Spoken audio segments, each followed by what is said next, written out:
اللہ اللہ اللہ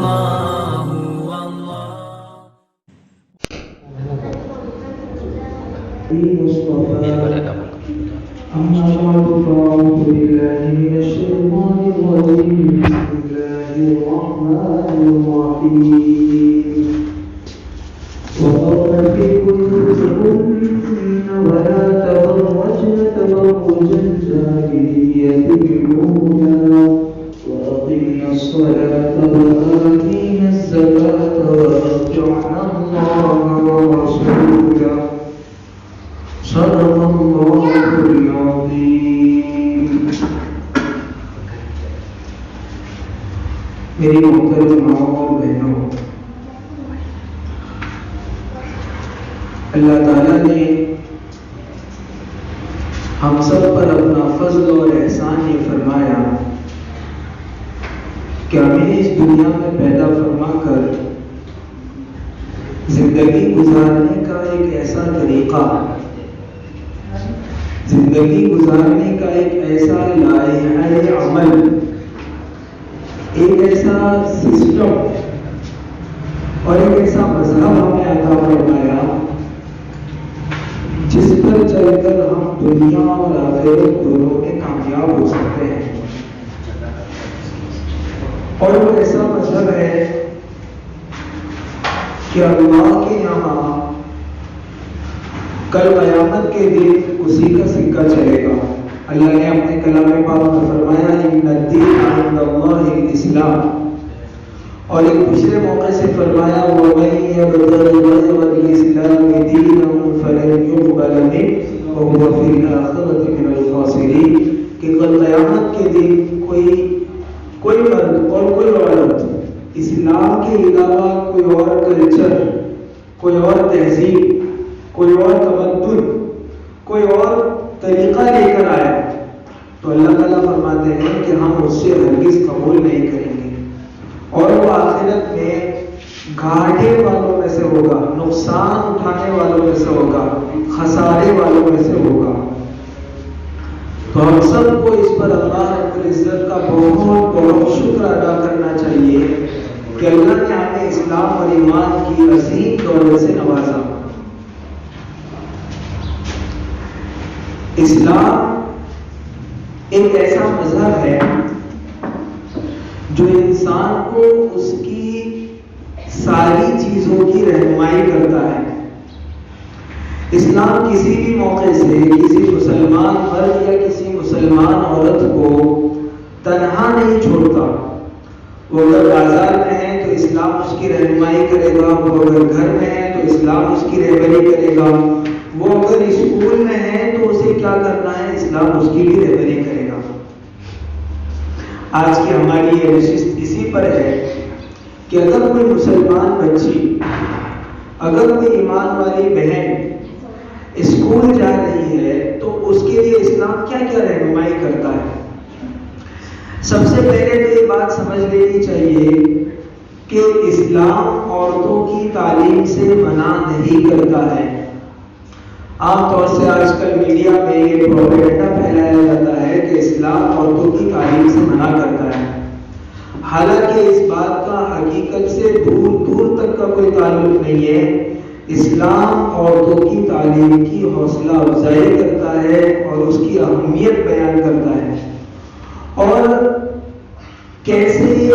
اسلام عورتوں کی تعلیم کی اہمیت نہیں بیان کرتا. اسلام میں تو عورتوں کی تعلیم کی اہمیت اتنی ہے. نفس تعلیم کی اہمیت یہ ہے کہ اللہ رب العزت نے کلام پاک میں جب پہلی وحی نازل فرمائی تو اس کا آغاز اللہ رب العزت نے اقرا سے کیا. اقرا کا معنی ہوتا ہے پڑھنا، پڑھ. تو تلاوت سے، پڑھنے سے اللہ رب العزت نے اپنے کلام پاک کی وحی کا آغاز فرمایا اور اس کو وہاں سے شروع کیا. حضور اکرم صلی اللہ علیہ وسلم کی زندگی میں ہم غور کرتے ہیں تو اللہ کے رسول صلی اللہ علیہ وسلم نے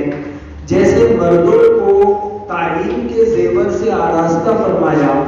ویسے ہی اللہ کے رسول صلی اللہ علیہ وسلم نے عورتوں کو بھی تعلیم فرمائی. کیونکہ اللہ کے رسول صلی اللہ علیہ وسلم مردوں کے بھی نبی تھے اور عورتوں کے بھی نبی تھے. تو ایسا نہیں تھا کہ آپ صرف مردوں کے احکام بیان فرماتے تھے، مردوں کو تعلیم دیتے تھے اور عورتوں کو کوئی تعلیم نہیں دیتے تھے. حضور اکرم صلی اللہ علیہ وسلم نے عورتوں کی تعلیم کے لیے روایتوں میں آتا ہے کہ ہفتے میں مستقل الگ دن طے فرمایا تھا، اور اس دن جا کر عورتوں نے حضور اکرم صلی اللہ علیہ وسلم احکام اسلام کی تعلیم اور تبلیغ فرماتے تھے. ایک صحابیہ تھی جن کا نام تھا حضرت شفا بنت عدویہ. ان کو حضور اکرم صلی اللہ علیہ وسلم نے ایک مرتبہ یہ حکم دیا کہ جس طرح تم نے ام المؤمنین حضرت حفصہ رضی اللہ عنہا کو گھوڑے کے لیے علاج سکھایا ہے، اسی طرح تم حفصہ کو لکھنا بھی سکھا دو. تو اس سے بھی معلوم ہوتا ہے کہ لکھنے پڑھنے کی اللہ کے رسول صلی اللہ علیہ وسلم کی یہاں بہت اہمیت تھی.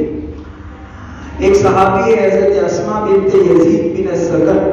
ان کے متعلق آتا ہے کہ ایک مرتبہ حضور اکرم صلی اللہ علیہ وسلم کی خدمت میں حاضر ہوئی اور عرض کیا کہ اللہ کے رسول یہ مرد یہ آپ کے پاس آتے ہیں، آپ کے پاس بیٹھتے ہیں، آپ کے ساتھ نماز پڑھتے ہیں، آپ کے ساتھ جہاد کرتے ہیں، حج کرتے ہیں اور اس طرح بہت سارا ثواب کما جاتے ہیں، جبکہ ہم عورتیں تو ان سارے ثوابوں سے محروم رہ جاتی ہیں، ہم گھروں میں رہتی ہیں، ہم ان مردوں کی خدمت کرتی ہے، ان کی خواہش پوری کرتی ہے، ان کے بچوں کو پالتی ہے، ان کے جانے کے بعد گھر میں ان کے مال کی حفاظت کرتی ہیں، تو ہم تو نیکیوں کے میدان میں ان سے پیچھے رہ جاتی ہیں. اس پر اللہ کے رسول صلی اللہ علیہ وسلم نے خوش ہو کر صحابہ کی مدد سے فرمایا کہ دین کے متعلق کسی عورت نے کبھی اتنا بہتر سوال کیا ہے؟ صحابہ نے کہا کہ ہرگز نہیں یا رسول اللہ. پھر حضور اکرم صلی اللہ علیہ وسلم نے حضرت اسماء بنت یزید سے فرمایا کہ جاؤ جا کر عورتوں کو خوشخبری دے دو کہ جو کام تم گھر میں رہ کر کرتی ہو اس کا ثواب اتنا ہے جتنا مرد باہر نکل کر دین کے دوسرے کام کرتا ہے. تو خلاصہ یہ ہے کہ اللہ کے رسول صلی اللہ علیہ وسلم نے تعلیم کی بہت اہمیت بیان فرمائی ہے. تو اسلام کے متعلق جو یہ پروپیگنڈا کیا جاتا ہے کہ اسلام عورتوں کی تعلیم کو اہمیت نہیں دیتا، یہ بات صحیح نہیں ہے. اسلام عورتوں کی تعلیم کو اہمیت دیتا ہے اور لیکن ساتھ میں یہ ہے کہ اس کی کچھ حدود بتاتا ہے. ان حدود میں اور ان سرحدوں میں رہ کر اس خاص دائرے میں رہ کر عورتوں کو اسلام تعلیم کی اجازت دیتا ہے. حضور اکرم صلی اللہ علیہ وسلم کے یہاں ایک قصہ یہ بھی ملتا ہے کہ حضرت ابن عباس رضی اللہ عنہما کی روایت ہے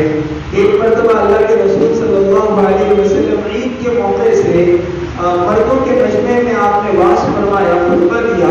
پھر اس کے بعد واعظ اور نماز کے بعد آپ دوبارہ عورتوں کے مجمع میں تشریف لائے اور عورتوں کو صدقے کی ترغیب دی. حضرت بلال رضی اللہ عنہ ساتھ میں تھے، انہوں نے چادر بچھائی. روایتوں میں آتا ہے کہ حضور اکرم صلی اللہ علیہ وسلم کی اس ترغیب کا یہ اثر ہوا کہ لوگوں نے اپنے کانوں میں پہنی ہوئی بالیاں اور اپنے زیورات تک اللہ کی راہ میں صدقہ کر دیے.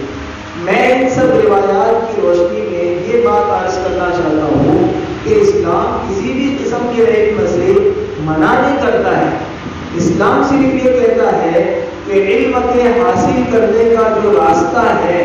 اس راستے کو اختیار کیا جائے اور شریعت نے اس کے لیے جو دائرہ بنایا ہے اس دائرے کے اندر رہا جائے. تو اگر مسلمان بچی اور کوئی ایمان والی بہن اسکول جا رہی ہے، تعلیم دنیاوی تعلیم حاصل کرنے کے لیے جا رہی ہے، تو اسلام میں منع نہیں ہے، بلکہ ضرورت کے شعبوں میں جیسے میڈیکل کا شعبہ ہے اور اس طرح کے جو ضرورت کے شعبے ہیں وہاں اگر ہماری مسلمان بہنیں علم حاصل نہیں کرے گی، تعلیم حاصل نہیں کرے گی تو آئندہ خود ہماری ملت اور ہماری قوم کے لیے مسائل ہو جائیں گے. آج کی اس نشست میں میں آپ کے سامنے یہی چیز بیان کرنے کی کوشش کروں گا کہ اسکول جاتے ہوئے ایک ایمان والی بچی کو کن کن چیزوں کا لحاظ کرنا چاہیے. اسکول کی تعلیم حاصل کرتے ہوئے ایک ایمان والی ایک مسلمان بچی کو ایک مسلمان بہن کو کن کن چیزوں کا خیال رکھ کے چلنا چاہیے؟ سب سے پہلی چیز جس کا خیال رکھنا چاہیے، اور یہ تقریباً وہ چیزیں ہیں جو اسکول کے علاوہ بھی ہر وقت زندگی کے ہر موڑ اور ہر لمحے پر خیال رکھنے کی ہے۔ سب سے پہلی چیز جس کا ہمیں اسکول میں خیال رکھنا ہے وہ ہے شرم اور حیا۔ ایک عورت کا زیور ہے شرم اور حیا۔ عورت کے اندر سے اگر شرم اور حیا چھین لیے جائے تو پھر عورت کا عورت پنا باقی نہیں رہتا ہے، اور اس کی معصومیت اور اس میں جو جس چیز کی وجہ سے اس میں نکھار اور خوبصورتی آتی ہے وہ اس کی شرم ہے اور وہ اس کی حیا ہے۔ اگر وہ حیا اس کی رخصت ہو جائے، وہ حیا اس میں سے اس کی ختم کر دی جائے تو پھر وہ عورت کی خصوصیت اور اس کی خوبصورتی باقی نہیں رہی۔ اللہ کے رسول صلی اللہ علیہ وسلم نے فرمایا الحیاء من الایمان والایمان فی الجنہ، کہ حیا ایمان کا ایک شعبہ ہے، شرم ایمان کا ایک شعبہ ہے، اور ایمان رکھنے والا مرد اور عورت اس کا مقام جنت میں ہے۔ اور پھر آگے فرمایا والبرداء من الجفا، اور بے حیائی یہ جفا ہے، ظلم ہے، والجفاء فی النار، اور ظلم کی جگہ جہنم میں ہے، دوزخ میں ہے۔ ایک اور روایت میں اللہ کے رسول صلی اللہ علیہ وسلم نے فرمایا الحیاء لا یأتی الا بخیر، کہ حیا سے شرم اور حیا جس مرد یا جس عورت کے اندر ہوتی ہے، اللہ تعالیٰ اس شرم اور حیا کی بدولت ہمیشہ اسے خیر اور بھلائی عطا فرماتے ہیں۔ ایک اور روایت ہے بخاری اور مسلم شریف کی جس میں اللہ کے رسول صلی اللہ علیہ وسلم نے فرمایا اذا لم تستحی فاصنع ما شئت، کہ جب تو شرم نہ کرے، شرم و حیا نہ کرے تو پھر جو چاہے گا۔ یعنی جب آدمی میں شرم و حیا نہ ہو، خود اسے اپنے مقام کا لحاظ نہ ہو، اپنے رتبے کا خیال نہ ہو، تو پھر اللہ کے رسول صلی اللہ علیہ وسلم نے فرمایا کہ پھر اسے کوئی روک نہیں سکتا ہے، وہ جو چاہے گی وہ کرے گی، کیونکہ اس میں شرم اور حیا ہی نکل گئی ہے۔ تو سب سے پہلے ہمیں اس کا خیال رکھنا چاہیے کہ اللہ کی طرف سے ہمیں شرم و حیا کی جو فطری دولت عطا ہوئی ہے اس دولت کی حفاظت کی جائے، اور اس شرم کے زیور سے ہمیشہ اپنے آپ کو آراستہ رکھنا چاہیے۔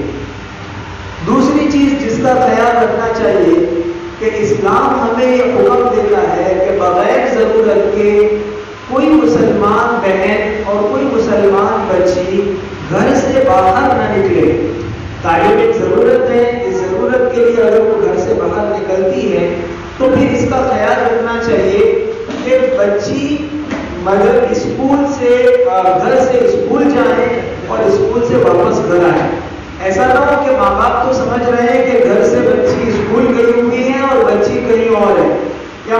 اسکول والے یوں سمجھ رہے ہیں کہ بچی اسکول سے نکل کر گھر جا رہی ہے اور بچی گھر نہیں پہنچی، درمیان میں کہیں اور چلی گئی۔ تو یہ نہیں ہونا چاہیے۔ تعلیم کے لیے شریعت نے جو اجازت دی ہے اس کا ایک مخصوص دائرہ ہے، اسی دائرے میں رہ کر ہمیں اپنی تعلیم کو مکمل کرنا ہے۔ اللہ تعالیٰ نے قرآن پاک میں فرمایا وَقَرْنَ فِي بُيُوتِكُنَّ وَلَا تَبَرَّجْنَ تَبَرُّجَ الْجَاهِلِيَّةِ الْأُولَىٰ، کہ عورتوں تم اپنے گھروں میں ٹھہری رہو، اپنے گھروں میں قرار پکڑو، گھر سے باہر نہ نکلو بلا ضرورت۔ وَلَا تَبَرُّجْنَ تَبَرُّجَ الْجَاهِلِيَّةِ الْأُولَىٰ،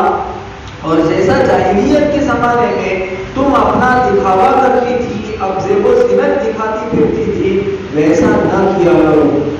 اسی طرح اسکول جاتے وقت جن چیزوں کا لحاظ کرنا ہے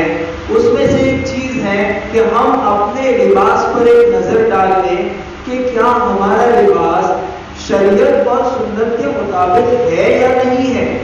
کہیں ایسا تو نہیں ہے کہ ہم تعلیم حاصل کرنے تو جا رہے ہیں لیکن لباس ہم نے وہ اختیار کیا ہوا ہے جس کے متعلق اللہ کے رسول صلی اللہ علیہ وسلم نے منع فرمایا ہے، یا جس کے متعلق قرآن کریم میں منع آیا ہے، تو اس قسم کے لباس اختیار نہ کریں۔ جیسے اللہ تعالیٰ نے قرآن پاک میں فرمایا وَالْقَوَاعِدُ مِنَ النِّسَاءِ اللَّاتِي لَا يَرْجُونَ نِكَاحًا فَلَيْسَ عَلَيْهِنَّ جُنَاحٌ أَن يَضَعْنَ ثِيَابَهُنَّ غَيْرَ مُتَبَرِّجَاتٍ بِزِينَةٍ وَأَن يَسْتَعْفِفْنَ خَيْرٌ لَهُنَّ، اس پوری آیت کا خلاصہ یہ ہے کہ عورتیں اپنی زینت دکھاتی نہ پھریں.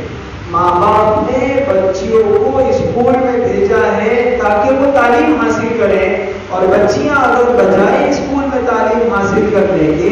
اپنی زینت کی چیزیں دکھاتی پھریں اور اپنا لباس اس قسم کا ماں باپ اس کو پہنا کر بھیج رہے ہیں جو لباس شریعت اور سنت کے مطابق نہیں ہے، تو پھر یہ ایسا ہوگا کہ گئے تھے لینے تعلیم اور لے کر آئے ہیں بے حیائی کا سودا کر کے آئے ہیں، الحاد اور بے دینی لے کر آئے ہیں. تو ایسا نہ ہو. اللہ کے رسول صلی اللہ علیہ وسلم نے ایک حدیث میں فرمایا، بہت سی مرتبہ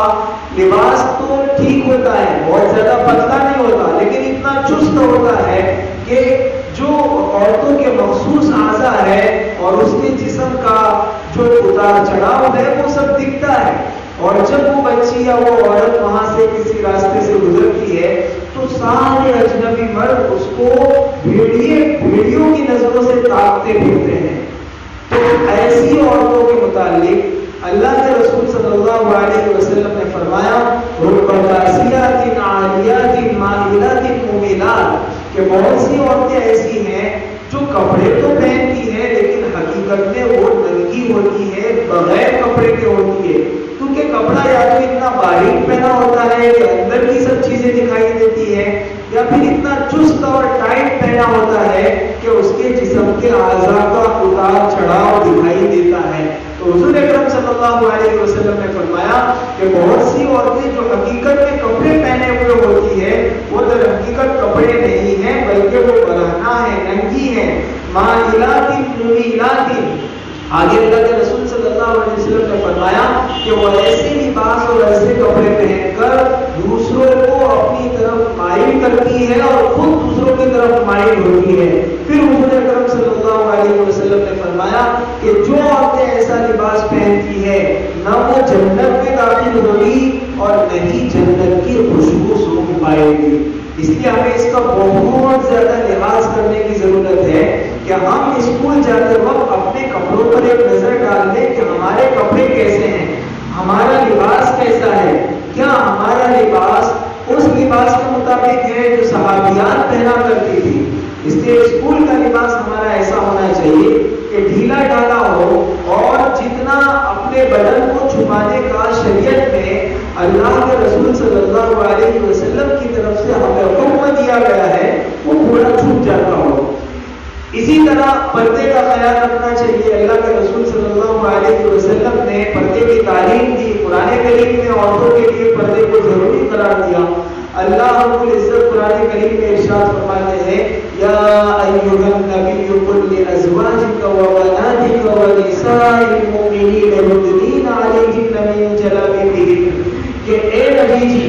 کہہ دیجیے اپنی بیویوں کو اور اپنی بیٹیوں کو اور عام مومنین عورتوں کو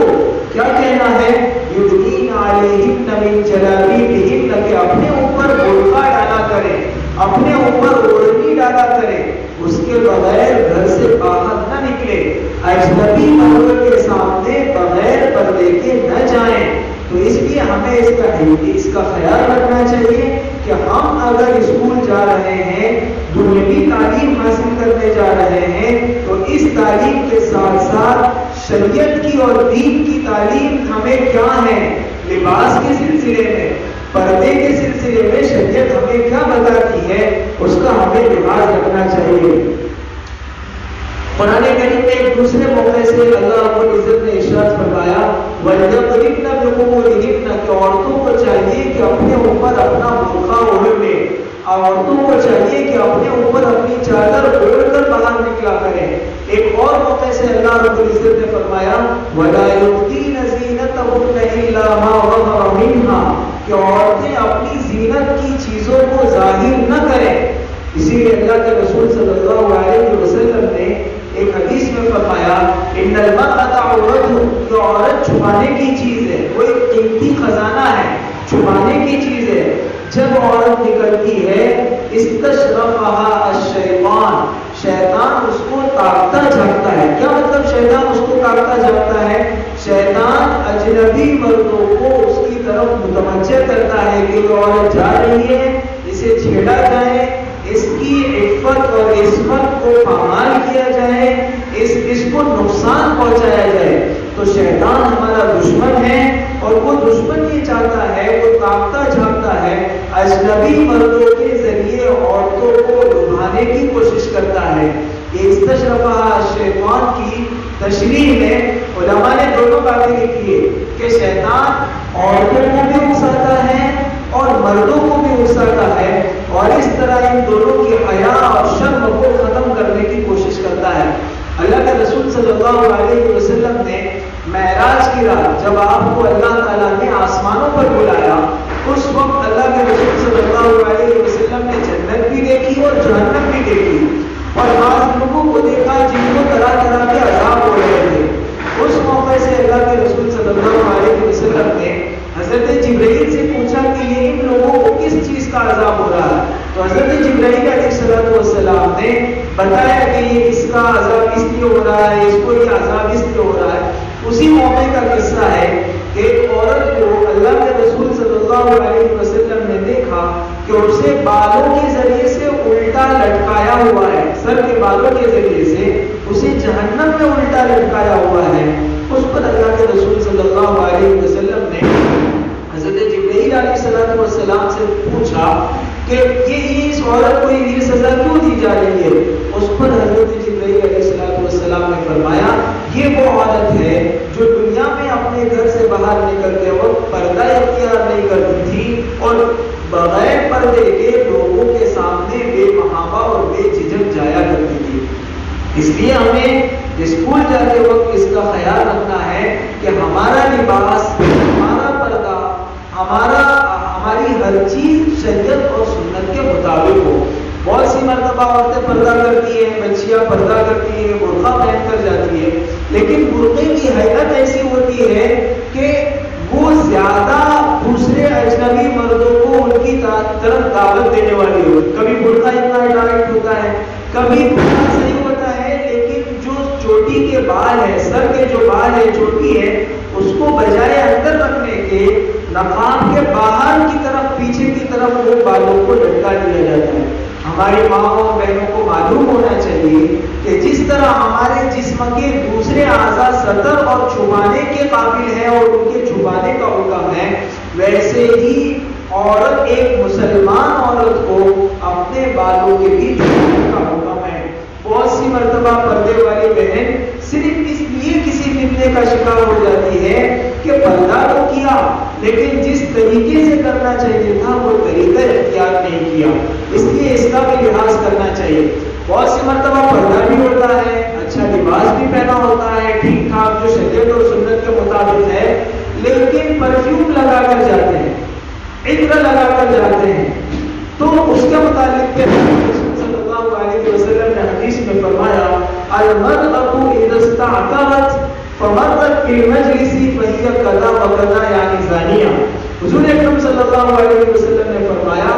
کہ عورت نے جب عطر لگایا اور عطر لگا کر جب وہ کسی پرفیوم لگا کر کسی مجلس کے پاس سے گزری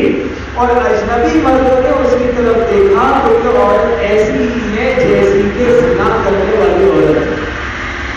تو عورت کو شریعت عطر لگانے سے منع نہیں کرتی، بلکہ یہ کہا گیا ہے کہ اپنے شوہر کے لیے عطر لگائیں، اپنے شوہر کے لیے خوشبو استعمال کریں۔ اجنبی مردوں کے لیے پرفیوم لگانے والی عورت حدیث میں آتا ہے کہ زنا کرنے والی عورت کے برابر ہے۔ اس لیے اسکول جاتے وقت اس چیز کا بھی لحاظ کرنا چاہیے کہ ایسے پرفیوم اور اس طرح عطر استعمال نہ کیا جائے کہ خامخواہ اجنبی مرد اور غیر محرم ہماری طرف متوجہ ہوں اور ہماری طرف للچائی ہوئی نگاہوں سے دیکھیں۔ اسی طرح اسکول جاتے وقت اور آتے وقت اس کا بھی لحاظ رکھنا چاہیے کہ ہمارے دل میں دکھلاوے کی تمنا نہ ہو، یعنی یہ نہ ہو، ہمارے دل میں یہ خواہش نہ ہو کہ ہم یہ سوچیں کہ لوگ مجھ کو دیکھیں، میری تعریف کریں۔ ایک مرتبہ حضور اکرم صلی اللہ علیہ وسلم کی مجلس لگی ہوئی تھی، آپ صلی اللہ علیہ وسلم نے صحابہ سے دریافت فرمایا ما خیر للنساء، عورتوں کے لیے سب سے بہتر کیا چیز ہے؟ سب صحابہ خاموش رہے۔ حضرت علی رضی اللہ عنہ بھی اس مجلس میں موجود تھے۔ حضرت علی رضی اللہ عنہ کو بھی کوئی جواب نہیں سوچا تو وہ وہاں سے اٹھے اور اپنی زوجہ مطہرہ حضور اکرم صلی اللہ علیہ وسلم کی صاحبزادی حضرت فاطمہ رضی اللہ عنہا کے پاس گئے اور ان سے یہ سوال کیا کہ فاطمہ عورتوں کے لیے سب سے بہتر کیا چیز ہے؟ اس پر حضرت فاطمہ رضی اللہ عنہا نے فرمایا خیر لہن الا یرین الرجال ولا یروہن، کہ عورتوں کے لیے سب سے بہتر یہ ہے کہ نہ مرد ان کو دیکھیں اور نہ وہ مردوں کو دیکھیں. تو یہ عورت کے لیے کہ عورت اس کی تمنا کرے کہ دوسرے اجنبی مرد ان کی طرف دیکھیں. اس لیے ہمیشہ لباس سادہ، برقع سادہ اور اسی سادگی کے ساتھ اسکول جانا چاہیے تاکہ ہم شریعت اور سنت کو توڑنے والے اور اس کا جنازہ نکالنے والے نہ بنے. جو شریعت کی حفاظت نہیں کرتا، جو سنت کی حفاظت نہیں کرتا، اللہ تعالیٰ کے یہاں سے اس کی بھی حفاظت کا اہتمام نہیں کیا جاتا ہے. ایک اور چیز جس کا لحاظ رکھنا ہے وہ یہ ہے کہ اگر ہماری کوئی مسلمان بہن اسکول جا رہی ہے تو اس کی نگاہ کیسی ہونی چاہیے، اس کا دیکھنا کیسا ہونا چاہیے. اسے ہم قرآن و سنت کی روشنی میں سمجھے تو اللہ رب العزت نے قرآن پاک میں فرمایا قل للمؤمنات یغضضن من ابصارهن ویحفظن فروجهن، کہ کہہ دیجیے نبی جی مومن عورتوں سے کہ وہ اپنی نگاہیں نیچی رکھیں. تو جب بھی ہم راستوں سے گزرے، اسکول میں ہو، جہاں کہیں بھی ہو، ایک مسلمان عورت کے ذمے، مسلمان مرد ہی کی طرح ایک مسلمان عورت کے ذمے بھی یہ فرض ہے کہ وہ اپنی نگاہوں کو نیچی رکھے. جس طرح ایک مرد کے لیے جائز نہیں ہے کہ کسی اجنبی عورت کو تاکے جھانکے، اسی طرح ایک عورت کے لیے بھی جائز نہیں ہے کہ وہ کسی مرد کو دیکھیں، کسی مرد کو تاکے جھانکیں. اللہ کے رسول صلی اللہ علیہ وسلم کی خدمت میں ایک مرتبہ دو ازواج مطہرات بیٹھی ہوئی تھی اور اسی دوران ایک صحابی حضرت عبداللہ ابن ام مکتوم تشریف لائے. حضرت عبداللہ ابن ام مکتوم آنکھوں سے نابینا تھے، انہیں نظر نہیں آتا تھا. جب وہ آئے تو یہ دونوں حضور اکرم صلی اللہ علیہ وسلم کی دونوں پاک بیویاں وہیں بیٹھ گئی. اس پر اللہ کے رسول صلی اللہ علیہ وسلم نے انہیں جانے کا اشارہ کیا تو اس پر ان دونوں پاک بیویوں نے عرض کیا کہ اللہ کے رسول وہ تو اندھے ہیں، ان کے پاس تو آنکھیں نہیں ہیں، وہ ہم کو دیکھتے نہیں ہیں. اس پر اللہ کے رسول صلی اللہ علیہ وسلم نے کہا کہ اگر عبداللہ اندھے ہیں تو کیا تم دونوں بھی اندھی ہو؟ تمہارے پاس تو آنکھیں ہیں، تم تو انہیں دیکھ رہی ہو. تو اس حدیث سے یہ معلوم ہوا کہ جس طرح مسلمان مرد کے لیے ایک عورت کو دیکھنا جائز نہیں ہے، اسی طرح ایک مسلمان عورت کے لیے کسی اجنبی مرد کو دیکھنا درست نہیں ہے. اللہ کے رسول صلی اللہ علیہ وسلم نے فرمایا کہ جس طرح آدمی کی شرمگاہ زنا کرتی ہے ویسے ہی اس کے اعضاء بھی زنا کرتے ہیں. چنانچہ فرمایا العینان زناہما النظر، کہ آنکھوں کا زنا دیکھنا ہے، غلط چیزوں کو دیکھنا ہے، غیر محرم کو دیکھنا ہے، اجنبی مردوں کو شہوت کی نظر سے دیکھنا ہے. اس لیے اسکول جاتے وقت ہمیں اس کا لحاظ کرنا چاہیے کہ ہم جا رہے ہیں اسکول کی تعلیم حاصل کرنے کے لیے اور روز آتے جاتے وقت یا اسکول میں بیٹھے ہوئے ہونے کی حالت میں ہماری آنکھیں زنا کے گناہ کی مرتکب نہ ہو رہی ہو. حضرت عثمان رضی اللہ عنہ کے متعلق آتا ہے کہ ایک مرتبہ انہوں نے کسی صاحب کو دیکھا تو انہوں نے اپنی بصیرت سے اور اپنی فراست سے، اللہ نے جن کو ایمان کا نور دیا ہوتا ہے وہ پہچان لیتے ہیں، انہوں نے پہچان لیا اور پھر فرمایا کہ لوگوں کو کیا ہو گیا کہ ان کی آنکھوں سے زنا ٹپک رہا ہے. یہ کیا تھا؟ یہ یہی تھا کہ اس مرد نے بدنظری کی تھی جس کو حضرت عثمان نے اپنی فراست سے پہچان لیا. جب انہوں نے یہ جملہ کہا تو اس مرد نے کہا کہ کیا وہی اب بھی آتی ہے؟ آپ کو کیسے معلوم ہو گیا کہ میں نے بدنظری کی؟ اس پر حضرت عثمان نے فرمایا اتقوا فراست المؤمن، کہ مومن کی فراست سے بچو. یہ حضور اکرم صلی اللہ علیہ وسلم کا فرمان ہے، وہ فرمان انہوں نے پڑھا. تو جو اللہ والے ہوتے ہیں انہیں پتہ چل جاتا ہے کہ یہ ان کی آنکھوں میں پاکیزگی کا نور نہیں ہے، بلکہ ان کی آنکھیں ادھر ادھر ایسی جگہوں پر گھومتی پھرتی ہیں جہاں دیکھنے سے شریعت نے منع کیا ہے. اور حدیث میں اللہ کے رسول صلی اللہ علیہ وسلم نے فرمایا کہ اللہ فرماتے ہیں من ترکھا مخافتی، کہ جو مرد اور جو عورت میرے خوف سے، اللہ کے ڈر سے، اللہ فرماتے ہیں کہ میرے خوف سے، میرے ڈر سے بدنظری چھوڑ دیں، کسی اجنبی مرد کی طرف شہوت کی نگاہ اٹھانا چھوڑ دے، اللہ فرماتے ہیں ابدلتہ ایمانا یجد حلاوتہ فی قلبی، کہ میں اس کے ایمان کو ایسا کر دوں گا اور ایسا ایمان اس کا بناؤں گا کہ اس کی مٹھاس کو اپنے دل میں محسوس کرے گا۔ آج کل ہوتا ہے نا، عبادات میں جی نہیں لگتا، تلاوت میں جی نہیں لگتا،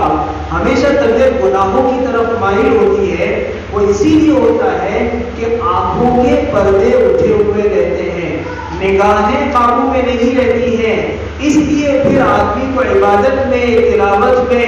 اللہ کی اطاعت میں، نبی اکرم صلی اللہ علیہ وسلم کی سنت پر عمل کرنے میں وہ لطف، وہ چاشنی، وہ حلاوت، وہ مٹھاس محسوس نہیں ہوتی۔ سجدے میں اللہ کے سامنے جب مسلمان مرد یا مسلمان عورت گرتی ہے تو لطف نہیں آتا، حالانکہ حدیث میں آتا ہے کہ الساجد یسجد بین قدمی الرحمن، کہ سجدہ کرنے والا تو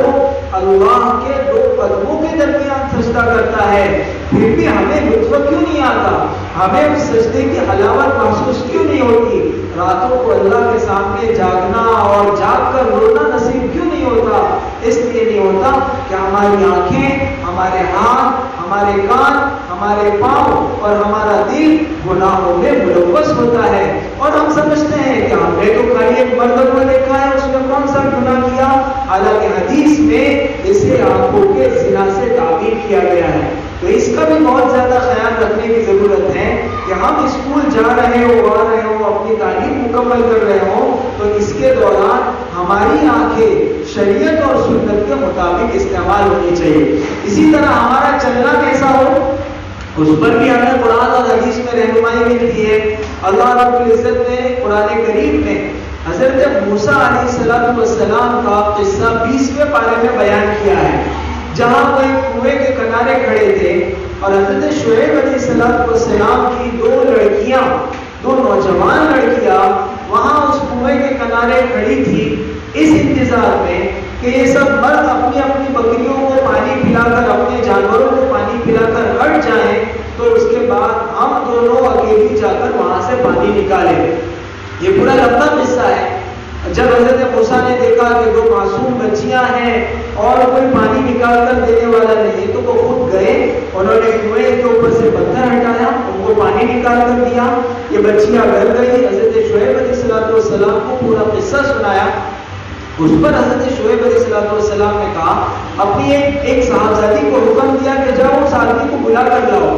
جب وہ حضرت شعیب علیہ السلام کے پاس سے نکل کر حضرت موسیٰ علیہ السلام کو بلانے کے لیے آئی، اس موقع سے ان کی چال کیسی تھی، اس چال کا قرآن کریم نے نقشہ کھینچا ہے، فَجَاءَتْهُ إِحْدَاهُمَا تَمْشِي عَلَى اسْتِحْيَاءٍ، کہ شرمندگی والی چال، نگاہیں نیچی رکھنے والی چال، ایک ایسی معصوم چال کہ جس کو دیکھ کر کوئی مرد اس کی طرف آنکھ اٹھانے کی ہمت نہ کر سکے۔ آج بسا اوقات ایسا ہوتا ہے کہ ہم خود اس طرح کی رفتار اور اس طرح کی چال اختیار کرتے ہیں جو چال اجنبی مردوں کو ہماری طرف مائل کرنے والی ہوتی ہے، یہ شریعت کے خلاف ہے۔ اسی کو اللہ کے رسول صلی اللہ علیہ وسلم نے فرمایا کہ پاؤں کا زنا چلنا ہے، یعنی اس طرح چلنا، گناہوں کی طرف چلنا، اور اس طرح چلنا کہ گناہوں کو اور اجنبی مردوں کو اور مصیبتوں کو اپنی طرف دعوت دینا لازم ہے۔ اس لیے ہماری رفتار بھی شریعت اور سنت، ہمارا چلنا بھی شریعت اور سنت کے مطابق ہونا چاہیے۔ اسی طریقے سے ہمارا بولنا بھی شریعت اور سنت کے مطابق ہونا چاہیے۔ حضور اکرم صلی اللہ علیہ وسلم نے عورتوں کو خاص تاکید فرمائی کہ جب کسی اجنبی مرد سے گفتگو کرے تو اپنی زبان میں بہت زیادہ لچک اور لوچ نہ رکھیں، بہت زیادہ ناز اور نخرے کے ساتھ بات نہ کریں، بلکہ سختی کے ساتھ بات کریں۔ گھر پر بھی کوئی آئے، اسکول میں بھی کسی سے بات کرنے کی نوبت آئے، کسی اجنبی مرد سے، بازار میں کسی سے بات کرنے کی نوبت آئے، تو بہت زیادہ لچک کا، نرمی کا، لوچ پن کا ایسے انداز سے بات نہ کرے کہ جس کی کی وجہ سے اجنبی مردوں کو ان کی طرف مائل ہونے کا، ان کے ساتھ دوستیاں کرنے کا، پہلے بڑھانے کا موقع ملے. تو شریعت اس کی تاکید کرتی ہے کہ ایک مسلمان عورت کی نرم بات. اب ایسا ہوتا ہے کہ ساری دنیا سے نرم بات ہوتی ہے اور عورت گھر پہ آ کے شوہر سے لڑتی ہے، شوہر سے کڑک بات ہوتی ہے. جبکہ شریعت نے حکم دیا کہ شوہر کے سامنے اپنی آواز پست رکھیں اور دنیا والوں کے سامنے سخت لہجے میں بات کریں. تو الٹا کر دیا گیا ہے کہ دنیا والوں کے سامنے اور اجنبی مردوں کے سامنے تو بہت زیادہ نرم لہجے کے ساتھ اور لہجہ بنا بنا کر بات کی جاتی ہے، اور گھر کے مردوں کے سامنے، اپنے شوہر کے سامنے، اپنے ابو کے سامنے، اپنے بھائی کے سامنے، اپنی اولاد کے سامنے عورتیں اپنی زبان سخت کرتی ہے. یہ شریعت اور سنت کی تعلیم کے خلاف ہے. اس لیے ہمیشہ خود قرآن کریم میں اللہ رب العزت نے فرمایا فَلَا تَخْضَعْنَ بِالْقَوْلِ فَيَطْمَعَ الَّذِي فِي قَلْبِهِ مَرَضٌ وَقُلْنَ قَوْلًا مَّعْرُوفًا. کہ بات کرتے وقت اپنی بات کو اتنا نرم نہ کرو اجنبی مردوں کے سامنے کہ جن کے دلوں میں مرض ہے، جن مردوں کے دلوں میں بیماری ہے، جن مردوں کی نیت میں کھوٹ ہے، جو دکھتے انسان ہیں حقیقت میں بھیڑیے ہیں، ان لوگوں کو تمہاری طرف مائل ہونے کا موقع ملے. ان کے دل میں یہ امید جاگی کہ شاید یہ عورت، یہ لڑکی میری طرف متوجہ ہو رہی ہے. تو قرآن اس سے منع کرتا ہے کہ اپنی بات سے بھی اس طرح بات نہ کرو کہ کسی کو آپ کی طرف متوجہ ہونے کا موقع ملے. اور پھر گناہ کی باتیں کرنا، فحش باتیں کرنا، آپس میں ایسی بے حیائی کی باتیں کرنا جو شریعت اور سنت کے خلاف ہو، اس کی کہاں گنجائش نکل سکتی ہے. اللہ کے رسول صلی اللہ علیہ وسلم نے فرمایا اللسان زناہما، اللسان زناہا الکلام، کہ زبان کا زنا فحش اور بے حیائی کی باتیں کرنا ہے. عورت کی آواز میں اتنی کشش ہے، عورت کی آواز میں اتنا زیادہ مردوں کو اپنی طرف عورت کی آواز کھینچنے والی ہے کہ نماز میں اگر عورت جماعت کے ساتھ مردوں کے پیچھے نماز پڑھ رہی ہے، پہلے یہ طریقہ تھا کہ عورت جو ہے وہ مسجد میں جاتی تھی حضور اکرم صلی اللہ علیہ وسلم کے زمانے میں، اور پھر مردوں کے پیچھے نماز پڑھتی تھی. اس موقع سے اللہ کے رسول صلی اللہ علیہ وسلم نے تعلیم دی ہے. فقہ کی کتابوں میں، دین کی کتابوں میں لکھا ہوا ہے کہ اگر امام سے کوئی غلطی ہو جائے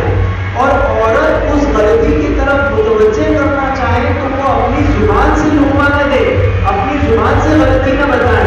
بلکہ اسے حکم، جیسے کوئی سامنے سے گزر رہا ہے اور اس گزرنے والے آدمی کو روکنا ہے، اور نماز پڑھ رہی ہے، سامنے سے کوئی گزر رہا ہے، تو مرد کو تو یہ حکم ہے کہ وہ زور زور سے پڑھے سبحان اللہ الحمدللہ، تاکہ وہ سامنے والا سن لے اور وہ سمجھ جائے کہ یہ نماز میں ہے، اس کے آگے سے نہیں گزرنا. لیکن عورت کو یہ حکم نہیں ہے، بلکہ عورت کو یہ حکم ہے کہ وہ اپنی داہنی داہنے ہاتھ کے اندرونی حصے کو بائیں ہاتھ کی پشت پر مارے، یوں تالی بجائے، تاکہ وہ اس کی طرف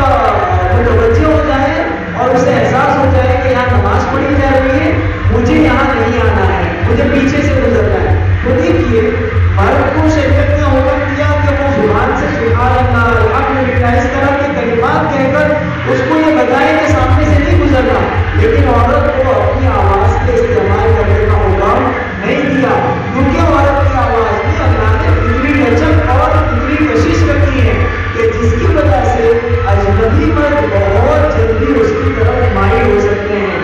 اسی لیے اللہ کے رسول اللہ رب العزت نے قرآن پاک میں حکم کیا، مردوں کو یہ حکم دیا وَإِذَا سَأَلْتُمُوهُنَّ مَتَاعًا فَاسْأَلُوهُنَّ مِنْ وَرَاءِ حِجَابٍ، کہ جب تم کوئی چیز ان ازواج مطہرات سے، حضور اکرم صلی اللہ علیہ وسلم کی پاک بیویوں سے مانگو تو پردے کے پیچھے رہ کر مانگو. تو اسکول میں بھی بہت سی مرتبہ کسی سے چیزیں لینے اور دینے کی نوبت آتی ہے، تو اس میں اس کا خیال رکھنا چاہیے. عام طور سے جن مردوں کی نیتیں ٹھیک نہیں ہوتی ہے، جن لڑکوں کی نیت میں کھوٹ ہوتی ہے، وہ جان بوجھ کر ہم سے چیزیں مانگتے ہیں. ان کے کمپاس میں قلم ہوتا ہے، پین ہوتی ہے، ان کے پاس اپنا ربڑ ہوتا ہے، سب چیزیں ہوتی ہے، وہ اپنی بک بھی لایا ہوتے ہیں، لیکن خالی دوستی بڑھانے کے لیے اور باتوں کا موقع ڈھونڈنے کے لیے آتے ہیں اور اپنے آج پین بھول گیا اور پھر بک لے گئی آپ دے دو، اور اس طرح دھیرے دھیرے اپنے ناجائز رشتے بنانے کی کوشش کرتے ہیں.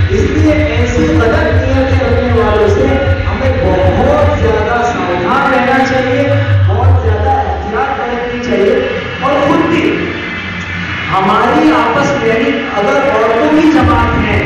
سب لڑکیاں ہی لڑکیاں ہیں، تو بھی بات کرتے وقت بے حیائی کی اور فحش باتیں،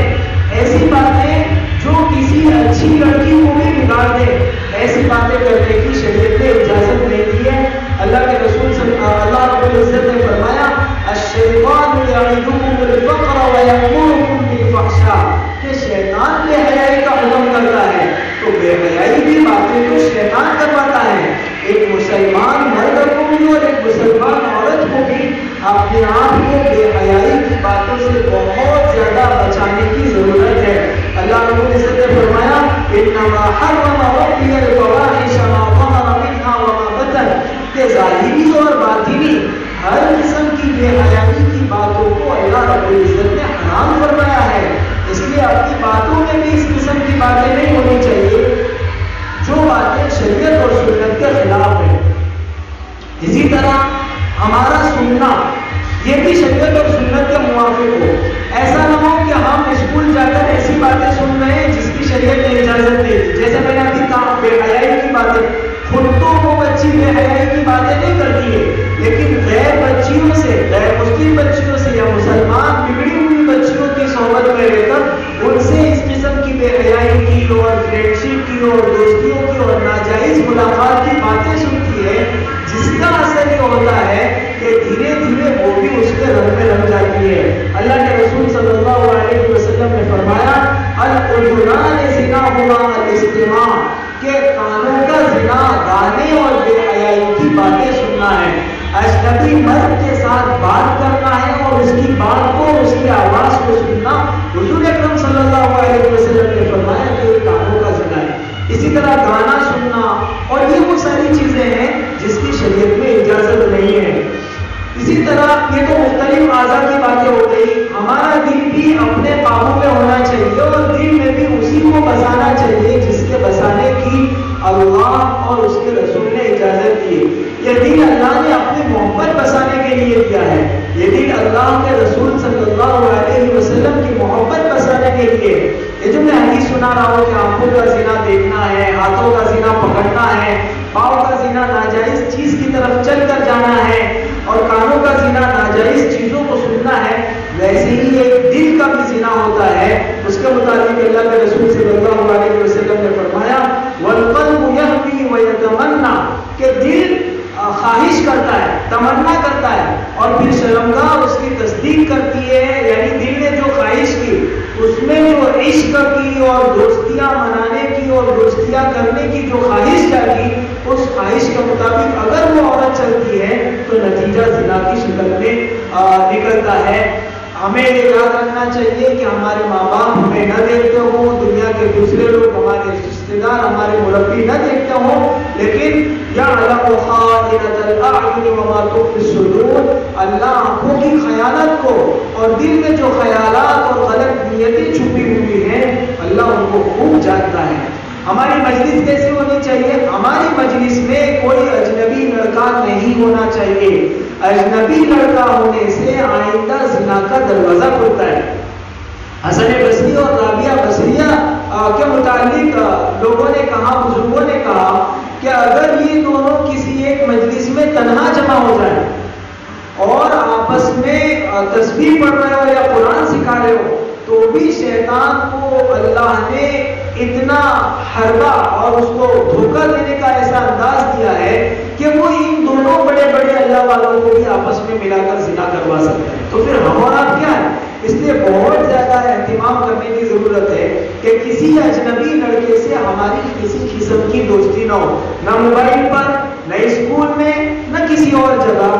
اور تنہائی میں کبھی اس سے ملنا نہ ہو۔ حدیث میں اللہ کے رسول صلی اللہ علیہ وسلم نے فرمایا کہ جو مرد اور عورت تنہائی میں آپس میں بیٹھتے ہیں وہ برے نہیں ہوتے ہیں، ثالثہما الشیطان، ان دونوں کے ساتھ تیسرا شیطان ہوتا ہے اور شیطان ان دونوں کے جذبات بھڑکاتا ہے۔ اس لیے بہت زیادہ اہتمام کے ساتھ اور چوکنا رہ کر ہمیں تعلیم حاصل کرنی ہے کہ کہیں اس تعلیم کے چکر میں ہم اپنے دین و ایمان سے ہاتھ نہ دھو بیٹھے، کہیں اس تعلیم کے چکر میں ہم اپنی عفت و عصمت کے حسن کو اور زیور کو کھو نہ بیٹھے، کہیں ہماری شرم اور حیا ختم نہ ہو جائے۔ اس لیے اس کا بہت زیادہ اہتمام والدہ کو اس کا خیال رکھنا چاہیے کہ گھر میں بچیوں کو شرم اور حیا کی تلقین کریں، ان کے سامنے دین کی کتابیں پڑھی جائیں، فضائل کی تعلیم ہو، ان کی نمازوں کا اہتمام ہو، ان کی تلاوت کا اہتمام ہو، ان کے ساتھ ان کو کیسے زندگی گزارنی ہے اس زندگی گزارنے کا طریقہ ان کو بتایا جائے۔ بہت افسوس کی بات ہے کہ آج ماں خود موبائل لے کر بیٹھی رہتی ہے اور اپنے بچوں سے بات نہیں کرتی ہے، تو بچیاں کہاں سے پھر اس موبائل سے رکے گی؟ اس لیے بہت زیادہ ضرورت ہے ایک ماں کا کردار، اسی لیے کہتے ہیں فرد کی تعلیم، مرد کی تعلیم فرد کی تعلیم ہے اور عورت کی تعلیم پورے خاندان کی تعلیم ہے۔ ایک ماں اگر سوری ہوئی ہے، سمجھدار ہے، دین کا علم حاصل کیا ہوا ہے، سنت اور شریعت کی پابند ہے، نماز روزہ اور تلاوت کی پابند ہے، تو پھر بچیاں بھی اسی طریقے پر جائے گی۔ اور ایک ماں نماز کا اہتمام نہیں کرتی، پردے کا اہتمام نہیں کرتی، شرم و حیا کا جنازہ اس کے گھر سے نکلتا ہے، تو پھر آنے والی بچیاں وہ بھی اپنے ماں کے طریقے پر چلے گی۔ اس لیے جو ذمہ دار ہیں، جو مائیں ہیں، ان کو بہت زیادہ اہتمام کرنا چاہیے۔ کل قیامت کے دن جہاں ہمیں ہماری اپنی نمازوں کے متعلق پوچھا جائے گا، ہمیں ہمارے اپنے روزوں کے متعلق پوچھا جائے گا، ویسے ہی ایک باپ کو اور ایک ماں کو اولاد کی تعلیم اور تربیت کے متعلق بھی پوچھا جائے گا۔ ہمیشہ اس کا خیال رکھنا چاہیے کہ ہماری بچیاں کہاں جا رہی ہے، کس کے ساتھ بیٹھ رہی ہے، اس کی سہیلیاں۔ بہت سی مرتبہ ایسا ہوتا ہے کہ جو پھانسنے والے مرد ہوتے ہیں وہ سہیلیوں کے راستے سے پھانستے ہیں، تو صرف یہ دیکھنا کافی نہیں ہے کہ کسی اجنبی لڑکے سے دوستی نہیں، بلکہ یہ بھی دیکھنا چاہیے کہ گاؤں کی کن لڑکیوں کے ساتھ اس کی دوستی ہے، کن کے ساتھ وہ اٹھتی بیٹھتی ہے۔ اگر ان کے گروپ میں کوئی ایک لڑکی خراب ہوگی تو وہ خراب لڑکی سب کو خراب کر دے گی۔ حضور اکرم صلی اللہ علیہ وسلم نے فرمایا کہ آدمی اپنے دوست کے دین پر ہوتا ہے، اس لیے تم دیکھ لو کہ تمہاری دوستی کس کے ساتھ ہے۔ یہ حضور اکرم صلی اللہ علیہ وسلم نے فرمایا۔ تو صحبت ہے نا، دوستی، وہ دھیرے دھیرے انسان کو بدلتی رہتی ہے، اس لیے اس کا بھی خیال رکھنا چاہیے کہ ہم ہماری لڑکی کن عورتوں کن لڑکیوں کے ساتھ اٹھتی اور بیٹھتی ہے، اور اس کے اگر محسوس ہوتا ہے کہ اس کے گھر میں رہنے کا انداز اور عادت و اطوار عدل بدل رہے ہیں تو سمجھ لو کہ راستہ بدل رہا ہے، اسی وقت کان کھڑے کر لینے چاہیے، ورنہ کل کو بیٹی سے بھی ہاتھ دھوتے ہیں، اس کا دین و ایمان بھی جاتا ہے اور اس کی شرم و حیا اور ساری چیزیں رخصت ہو جاتی ہے۔ اللہ تعالیٰ ہم سب کو ان تمام باتوں کا خیال رکھنے کی توفیق عطا فرمائے، اپنی زندگی کے ہر لمحے کو شریعت اور سنت کے مطابق گزارنے کی توفیق عطا فرمائے۔ وآخر دعوانا الحمدللہ رب العالمین۔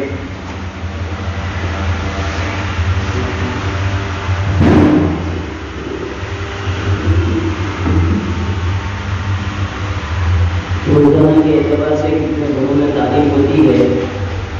وہ تعداد لکھ کر مسجد میں بھیج دے، اور جن گھروں میں تعلیم نہیں ہوتی ان کو ترغیب سے سمجھائے کہ قرآن اور حدیث کے مطابق جو ساری باتیں ہوئی ان پر عمل کرنے کے لیے بھی ان کی لڑکوں کے ساتھ جڑنے کی ضرورت ہے۔ اس لیے روزانہ کے اعتبار سے اپنے اپنے گھروں کے اندر میں تعلیم ہو، اور ہفتہ واری تعلیم میں بھی مشکلات کی تعداد بہت کم ہے۔ اللہ پاک نے جن کو توفیق عطا فرمائی وہ اپنی دوسری ماں بہنوں کو بھی دعوت دے، ہماری دعوت کے ذریعے سے کوئی ایک بہن بھی آ گئی تو اللہ پاک اس کا اجر ہمیں نصیب کرے گا۔ روزانہ کی تعلیم کی ترغیب دے، اپنے گھروں میں تعلیم ہوتی ہے اس کو بھی لکھ کر بھیجے، اور بیان میں آنے والی مشکلات کی تعداد کتنی ہے وہ بھی لکھ کر بھیجے، تاکہ جو کمزوری ہو اس کو مسجد و جماعت کے اعتبار سے اس پر نربھر کی جائے۔ اور دعا کے بعد تمام ماں بہنوں کے لیے شربت کا بھی انتظام کیا ہے، لہٰذا شربت پی کر یہاں سے جائے۔ یہ جو ہمارے یہاں گھروں میں تعلیم ہوتی ہے اور مسجد میں اور یہاں مہینے میں ایک مرتبہ اور ہفتے میں ایک مرتبہ جو تعلیم ہوتی ہے، یہ تعلیم دراصل کیا چیز ہے؟ یہ تعلیم اصل میں یہ ہے کہ ہم جیسے ہم کوئی کریم لیتے ہیں، کوئی صابن لیتے ہیں، تو کیوں ہمارا جی یہ چاہتا ہے کہ ہم فلانی کریم لے لیں اور فلانا شیمپو استعمال کریں، کیوں یہ چاہتا ہے؟ حالانکہ ہمیں بہت سی مرتبہ یقین ہوتا ہے کہ اس سے کچھ ہونے والا نہیں، لیکن چونکہ ہم موبائل میں اور دوسری چیزوں میں بار بار اس کی ایڈ دیکھتے ہیں تو بار بار وہ غلط یقین ہونے کی کہ اس سے کلر بدلنے والا نہیں ہے، فطری جو رنگ ہے وہ وہی رہے گا، اس یقین کے باوجود بھی آدمی خریدتا ہے اور اسے استعمال کرتا ہے،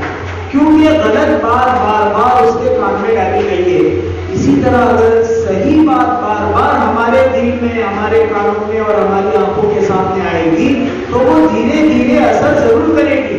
ہم یہ محسوس کرتے ہیں کہ تعلیم میں کچھ اثر نہیں ہو رہا، وہ اثر ہو رہا ہے، ہمیں اس کا احساس نہیں ہوتا، وہ دھیرے دھیرے دل میں اپنا اثر کرتی ہے۔ اس لیے گھروں میں بھی تعلیم کا اہتمام ہونا چاہیے، گاؤں میں ہفتہ واری تعلیم ہو، اس میں بھی پورے ذوق اور شوق کے ساتھ شرکت کرنا چاہیے، اور اسی طرح مہینے میں جو ہمارے یہاں بیان وغیرہ ہوتے ہیں اس میں بھی شرکت کرنا چاہیے۔ دعا کریں۔ سبحانك اللهم وبحمدك وتبارك اسمك وتعالى جدك ولا اله غيرك، اللهم صل على محمد وعلى ال محمد كلما ذكره الذاكرون وكلما غفل عن ذكره الغافلون، ربنا ظلمنا انفسنا وان لم تغفر لنا وترحمنا لنكونن من الخاسرين۔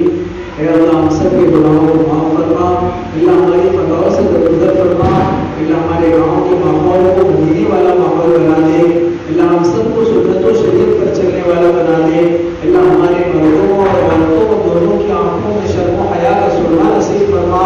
اللہ ہم سب کے عفت و عصمت کی حفاظت فرما، اللہ ہم سب کو تیرے نبی صلی اللہ علیہ وسلم کے لائے ہوئے طریقے پر چلنے کی توفیق عطا فرما،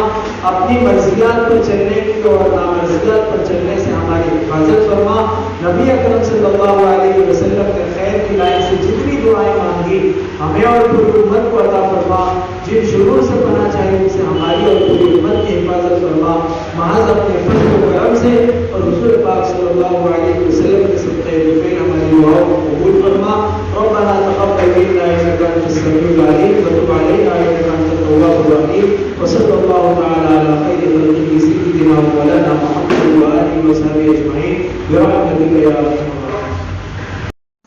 شامل ایمان